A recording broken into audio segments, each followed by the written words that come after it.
Speaker साहब उस वक्त टाइम मांगा था जब पीएम साहब बैठे थे और वो तकरीर कर रहे थे और कुछ आइन और कानून की बातें कर रहे थे। प्लीज शुरू कीजिए। जी मैं शुरू कर रही हूँ। तो मैं तब से लेकर अब तक तो वो कह रहे ना, हैरतों के दरिया में गोता जानूं कि समझ नहीं आ रही मुझे कि फिर क्रेडिट तो बनता है ना कि खान साहब ने इनकी भी आंखें खोल दी।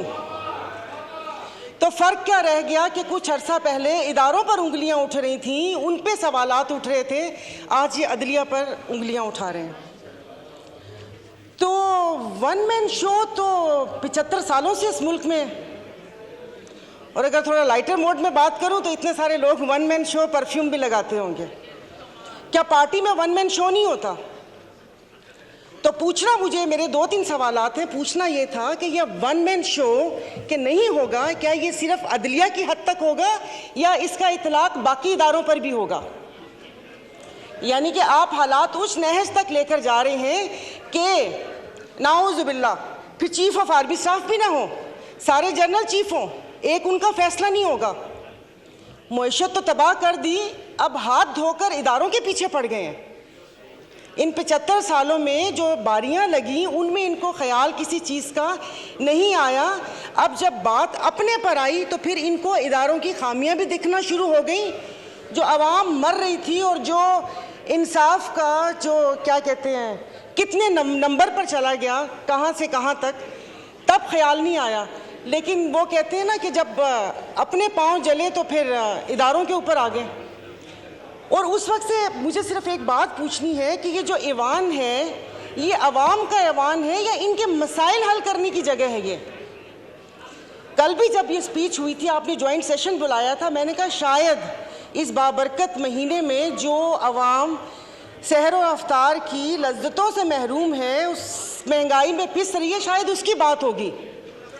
लेकिन वो लग रहा है जैसे कोई घिसी पिटी कैसेट वापस से लगा दी, और मतलब जैसे हम इस मुल्क के शहरी नहीं हैं या यादाश्त कमज़ोर है कि जो हमें पता ना हो कि यहाँ पर तोशा खाना का तो जिक्र हुआ लेकिन हार का जिक्र करना भूल गए।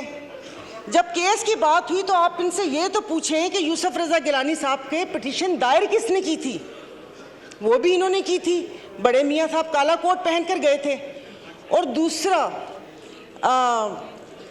हंसी भी आ रही थी और तरस भी आ रहा था कि उन्होंने एक बात की कि अल्लाह पाक हमारी आसानियाँ दूर करें। पीछे बैठे हुए पटवारी नहीं समझिएगा, पंखे, फैन, उन्होंने कहा आमीन। सुना ही नहीं कि अल्लाह पाक आसानियाँ दूर करे।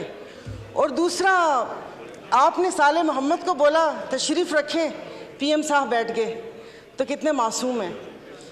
तो यहाँ पर कोई ऐवान पे अवाम की बात करनी चाहिए। स्पीकर साहब, मतलब चीज़ें हाथ से जब फिसल जाएंगी तो फिर ये नुकसान पाकिस्तान का होगा। यहाँ पर मेरे ये इस तरफ बैठे वालों को ये खौफ था, जिसका वक्तन फ़वक्तन इजहार भी किया गया, कि वो आ गए तो इनको नहीं छोड़ेंगे। उधर ये खौफ था कि अगर मैं अदालत चला गया तो ये मुझे, जेल चला गया तो ये मुझे मार देंगे। तो इस खौफ में तो गलत फैसले होते हैं। बहुत साल पहले कहा था हम इधर तुम उधर, और आज कह रहे हैं या हम या तुम। ये तो इनके बका की जंग है। और अगर अफवाजे ये एस्टेब्लिशमेंट के लिए कहा था कि 2018 में रिगिंग करके उनको लाया गया, स्पीकर साहब आपकी तवज्जो जी, तो बकौल इनके कि वो मुसल्लत किया, तो फिर हम अपना लहू किन के हाथों पे तलाश करें? किन के हाथों में अपना लहू तलाश करें? मतलब जो लाने वाले थे इन्होंने छोड़ दिया उनको, यानी कि वो नेक्स्ट टाइम भी वो कोई ऐसी गलती करें और इस मुल्क के ऊपर ऐसी चीज़ें मुसल्लत हों तो इन्होंने छोड़ दिया। तो मेरे ख्याल में कि जो अगली बारी है वो दूसरे इदारे की है। और बाकी अगर यहाँ से वहाँ गए तो वहाँ पर भी उनकी ही मदद शामिल थी, मैं बोल रही हूँ। और अफसोस इस बात का है कि मैं अभी अफ्तार बनाकर आई थी, दागी फलों से तो कोई फ्रूट चाट भी नहीं बनाता, इन्होंने हुकूमत बना दी। तो इनकी किसी बात के ऊपर कोई बिल, कोई चीज़ हमारी मुखालफत है, मैं इस चीज़ को नहीं करूंगी, भले वो किसी की इज्जत और तकरीम का बिल आए या ये बिल आए। और दूसरी बात स्पीकर साहब, यहाँ पर असेंबली ही पूरी नहीं है, आपकी 228 की स्ट्रेंथ ही नहीं है, तो कानून साजी कैसे होगी? इस कटी फटी लुटी फुटी असेंबली से आप ये कानून साजी करेंगे? तो बाकी बस ये कि एक्सपंज बहुत सारी चीज़ें करने वाली थी जो नहीं हुई, ये पूरे के पूरी असेंबली को एक्सपंज कर देना चाहिए जो यहाँ पर बैठे हुए। तो मैं इसकी मुखालफत करती हूँ, मेरी प्लीज़ पूरी बात सुन लीजिएगा। मैं बहुत देर से बैठी हुई थी, ये सब लोग अपनी नींद वींद पूरी करके इफ्तार करके आए हैं, हम लोग यहाँ पर बैठे हुए थे अपनी बारी का इंतज़ार करने के। खुदारा कि उस पर ना वो करें।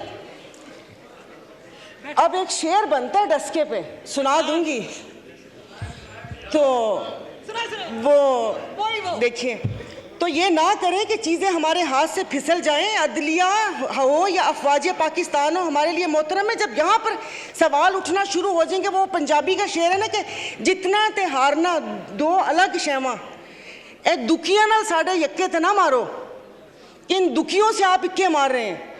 तो ये जिस तरीके से यहाँ पर बैठे हैं ना, वो डस्के का बहुत लंबा शेर है, डस्के वाले नाराज हो जाएंगे कि जिनकी फितरत में हो डसना वो डस के रहते हैं, तो डस्के वाले नाराज हो गए थे। तो प्लीज़ उसे क्या कहते हैं, ये मैं अपनी मुस्लिम लीग फंक्शनल जीडीए की तरफ से मैं इसको जो कानून साजी आप कर रहे हैं ज़ोर ज़बरदस्ती की घप्पा घोटाला 13 जमातों के साथ, उसको मैं अपोज करती हूँ। और खुदारा मुल्क को उस नहज पर ना लेकर जाएं जहाँ पर से वापसी नामुमकिन हो। सोशल मीडिया पे आपने इसराइल का हाल देख लिया होगा कि यहाँ पर खून और कश्त का बाजार गर्म ना करें, तो अच्छी बात है कि यहाँ मुट्ठी भर जमातों के लिए आप पूरे मुल्क का बेड़ा गर्क ना करें। और किसी अवाम का भी कुछ ख्याल करके उसकी बात वो कर लें। इसाक साहब बैठे हुए जिन्होंने शरबत भी लोगों की पहुंच से दूर कर दिया, उन्होंने को पूछा भी नहीं होगा कि अवाम का क्या हाल है क्या हाल नहीं है। Thank you. बात